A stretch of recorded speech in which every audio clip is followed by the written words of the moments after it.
اعوذ بالله من الشیطان الرجیم بسم الله الرحمن الرحیم. ګرانو محترمو خویندورونو السلام علیکم ورحمت الله وبرکاته.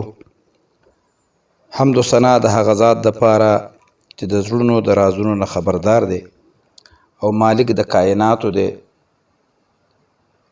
او بیا درود په خاتم النبیین خاتم المرسلین جناب محمد رسول الله صلی الله علیه وسلم باندې، او دا غینه پس دعا ده چې الله رب العزت دی که زموږ څومره اوریدونکي دي او یا په دنیا کې څومره مسلمانان دي، د دنیا په هر ګوټ کې دي، د هغوی څه قسمه حاجت وي الله رب العزت دی د هغوی حاجتونه پوره کړي. د چا څه پریشاني وي هغه پریشاني دی الله رب العزت په خوشحالۍ بدله کړي، او د چا چې د زړه څه ارمان وي الله رب العزت د هغه ارمانونه ورله پوره کړي. دوستانو، نن چې کوم وظیفه ده دا ډېره بهترینه وظیفه ده، ډېر اسان دوه ټکي دي، یا حیو یا قیوم، او دا د اتوار د ورځې خاص وظیفه ده او د اتوار د ورځې نه علاوه هم دا کولی شي. د دې دا مطلب نه دی که تاسو بعضې چینلو باندې ګورئ چې تاسو درته ووایي چې دا به صرف د جمعې په ورځ کې، دا به صرف د اتوار په ورځ کې، صرف د پیر په ورځ به کې. نو مقصد د دې دا نه دی چې د پیر په ورځ به دا وظیفه باندې به الله کار کوي او د دې نه به علاوه نه کوي. مقصد دا دی چې زموږ مشرانو نه د دې را نقل شوي چې د دې اتوار په ورځ کې د اهتمام وکړی شي نو فایده به یې ډېره وي. نو دا داسې یو ناشنا وظیفه ده چې چېرته دا وظیفه که تاسو په خپل ژوند کې وکوله او یا هم د اتوار په ورځ کوله نو انشاءالله العزیز مالامال به شئ، لکه دولت کمی به نه وي، د مال کمی به نه وي. دغه رنګې د چا څه حاجت وي، څه قسمه حاجت د چا وي، د چا اولاد نه وي، د چا کاروبار نه وي، د چا نوکري نه وي، نو انشاءالله العزیز که دا وظیفه تاسو کوله الله رب العزت به دغه حاجت پوره کوي. ډېر خلک شته دی چې د هغوی نوکري ورته نه میلاویږي، کاروبار یې نه چلیږي، یو شی خرڅوي او هغه نه خرڅېږي. که تاسو دا وظیفه په دې طریقه باندې کوله ډېر اسان ټکي دي، یا حیو یا قیوم د هر یو مسلمان ته تقریبا یاد دي، او دا زموږ په دې معاشره کې ویلی کېږي.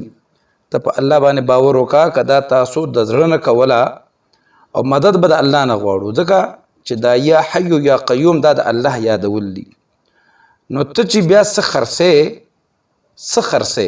چې ته څه قیمت غواړې تا سره به ګاه کم چیر نه کوي. الله رب العزت چې تا له کم مال یا پیسه یا دولت درکوي نو هغه هم په دې طریقه درکوي. داسې نه کوي چې تا به مثال چاته به روان یو د پیسو ډک بیګ به چاته پروت وي ته به یې راوچت کړي. چې الله تا مالداره کوي به دې به مالداره کوي چې الله رب العزت به ستا هغه کاروبار کې برکت اچوي، یعنی رزق کې به دې برکت اچوي، مال به دې یو په دوه کېږي. بل دا کار دی چې د ګټې مواقع به تا ته ډېرې میلاویږي. نو دا طریقه د تخیمه خو د هغې نه مخکې زمونږ د وظایفو د اجازت دپاره وړوکې اغوندې شرط دا دی چې څوک غواړي چې زما د وظایفو اجازت غواړي، پیسې د هغې نه غواړم، زموږ دا چینل چې دی دا سبسکرایب کوي، ویډیو لایک کوي او کمنټ ولي کې سبحان الله ماشاءالله الحمدلله په شان یا خپل نوم دا کمنټس کې ولیکئ.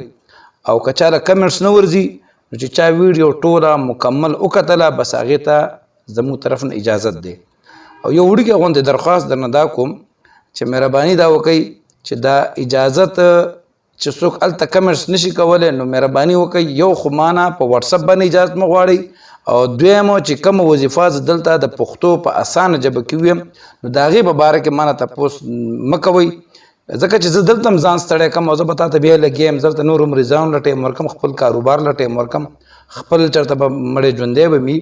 نو څوک چې دا رانه تپوس رانه د هغه شي باره کې کوي چې کومه ویډیو زما په چینل موجود دي نو هغه به زه بلاک کوم، ځکه چې اکثر کسان ما ته وایي تا چې پلان کې ویډیو کړې ده، نو زه ورته یم چې هغه پلان کې ویډیو مې کړې ده خو ویې ګوره که نه، په دویم ځلي وګوره، په دریم ځلي وګوره، نو بس به دې به رانه نه خفه کېږئ. دې ځای کې زه ډېر زیات محنت تاسو دپاره کوم. الله رب العزت دې ستاسو په عمر کې، ستاسو په زندګۍ کې، ستاسو په مال کې برکت واچوي، ستاسو څومره حاجتونه چې دي الله دې هغه پوره کړي. نو راځم طریقه کار ته چې دا به تاسو په څه طریقه باندې وایئ چې څوک سحر د نور خطو په ټایم کې یو څلوېښت ځل یا حی یا قیوم یا حی یا قیوم یا حی یا قیوم دا وایه روزانه ټولې ورځې.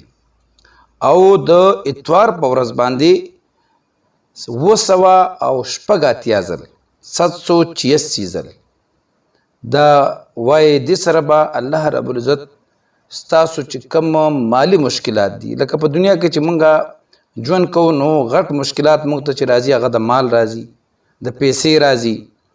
اوس حاجتونه داسې دي چې اوس نن سبا ستا ورته وس نه برابر او تا باندې بیل راشي، تا ته چې بیماري راشي، ستا ته داسې یو ځای کې د یو کور کې بیماري شي چې هغې کې د لکونو روپو د پیسو حاجت وي، یا یو ځای کې ته وایې چې زه کور اخلم نو کور اخیستو دپاره هم د پیسو ضرورت دی، واده کې زویله نو هم د پیسو ضرورت دی، لور وده هم د پیسو ضرورت دی. نو که ته وایې چې زما سره چرته هم د پیسو کمی رانشي نو دا ډېر اسان عمل دی. اوس چې تاسو نه کوئ نو هغه ستاسو خپله خوښه ده.